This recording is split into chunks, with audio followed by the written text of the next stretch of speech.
Bonjour à tous. Aujourd'hui, nous allons voir comment faire un basculement de DHCP sous Windows Server 2016. Alors, c'est une nouveauté qui est apparue depuis 2012 R2 qui nous permet, en fin de compte, de faire un basculement entre deux serveurs DHCP. Si on comparait par rapport à avant, donc avant 2012 R2, bah, la façon de faire, c'était tout simplement soit on configurait deux serveurs DHCP et on donnait une plage d'adresse IP ou une partie de la plage d'adresse IP sur le premier serveur DHCP et l'autre partie sur le deuxième. Il existait aussi la fonctionnalité qui était tout simplement de mettre un cluster, donc la fonction DHCP en clustering. Mais pour ça, il fallait monter encore une fois un cluster avec un peu les inconvénients que ça a. Depuis 2012, tout simplement, nous avons deux serveurs DHCP qui offrent du basculement. Donc l'existence de notre serveur DHCP connaît les autres et se communique entre eux. Donc pour commencer le laboratoire, tout simplement dans la première partie, j'ai mis une adresse IP fixe sur le premier serveur DHCP. Une fois que l'adresse IP fixe, effectivement un serveur DHCP a besoin d'une adresse IP fixe, il ne va pas se renouveler lui-même, d'accord. Donc une fois que j'ai mon adresse IP fixe, j'installe la fonction DHCP. Donc c'est une fonction classique qui est ajoutée.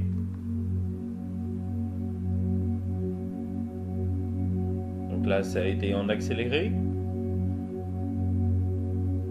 Et je termine la configuration de mon serveur DHCP. Donc, validation, à savoir est-ce que j'ai les autorisations pour le faire.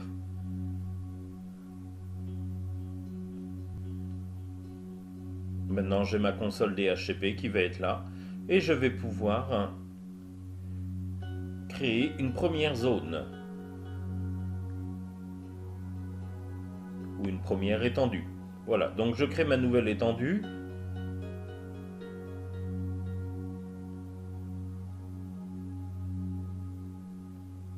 Ça, il n'y a pas de nouveauté par rapport à un Windows 2012 ou même avant. C'est quelque chose d'assez classique.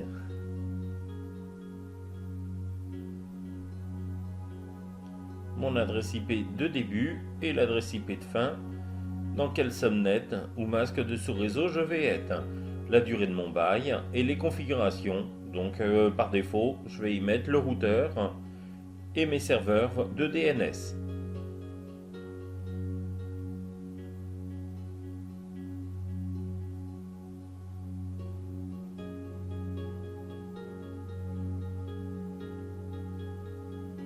Donc mon premier serveur DHCP est configuré. Maintenant, j'installe la fonction DHCP sur le second serveur. On se doutait bien qu'il y avait un deuxième serveur, s'il y a le premier.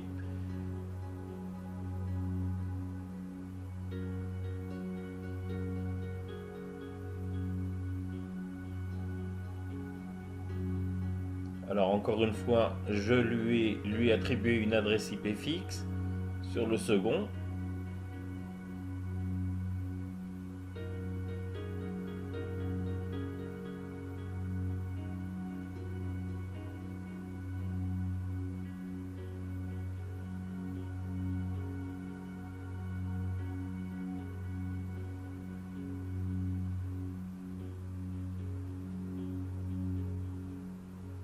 Et une fois que c'est fait, comme pour le premier serveur, j'installe la fonction DHCP.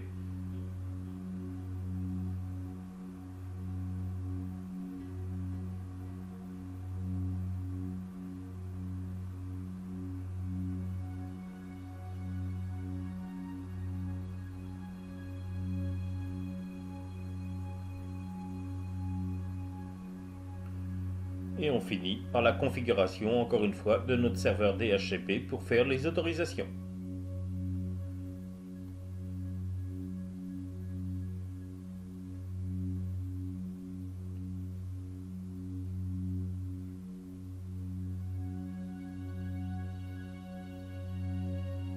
Maintenant, nous en sommes à l'étape 3 qui va être la configuration du basculement DHCP.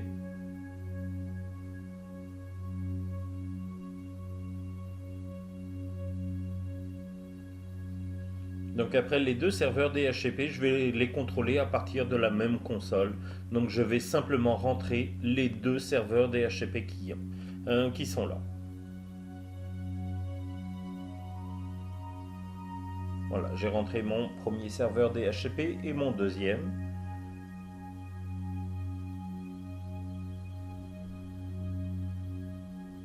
La réplication vient de se faire.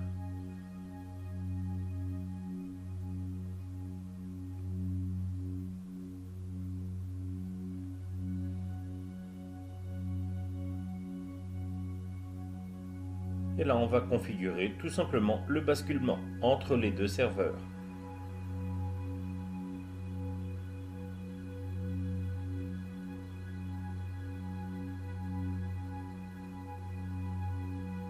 Il va me demander quel est le deuxième serveur, un DHCP.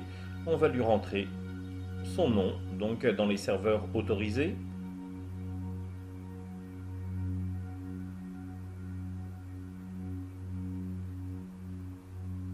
Donc là, on y va pour savoir est-ce que je fais un équilibrage de charge ou tout simplement si j'en ai qu'un qui travaille et l'autre est là en cas où. Je crée en fin de compte une phrase partagée, un secret partagé.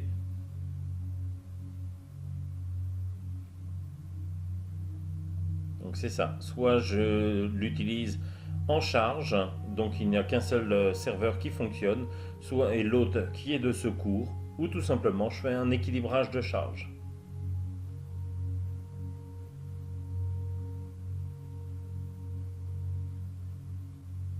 Voilà, tout est réussi, les deux serveurs se sont synchronisés. Donc la deuxième étendue vient d'arriver. Maintenant, on va tester la réplication entre les deux serveurs DHCP.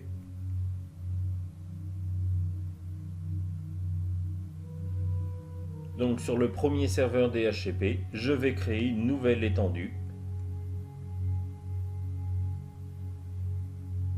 Ou une nouvelle réservation, pardon. Donc je fais une réservation selon une MAC adresse. Ma réservation est faite et on va vérifier est-ce que la deuxième va recevoir la configuration. Donc ce que l'on fait dans ce cas-là, on va le forcer à le répliquer l'étendue. Alors ça se fait naturellement, mais dans mon cas ici, je forçais tout simplement pour des fins de test. Et maintenant le test. C'est bien beau tout ça, mais il va falloir s'assurer que ça fonctionne bien. Donc sur mon premier serveur DHCP,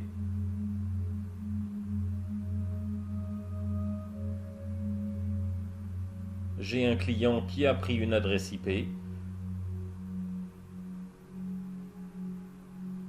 ce que je vais faire sur le second DHCP, je vais l'arrêter.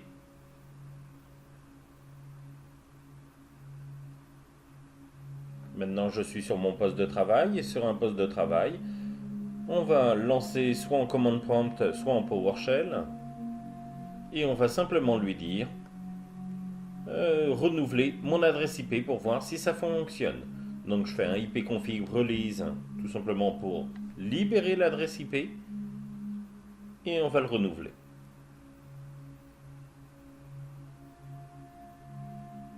Voilà, il a bien reçu une nouvelle adresse IP, donc le basculement fonctionne bien. Merci à tous et si vous avez d'autres suggestions de vidéos, n'hésitez pas à m'écrire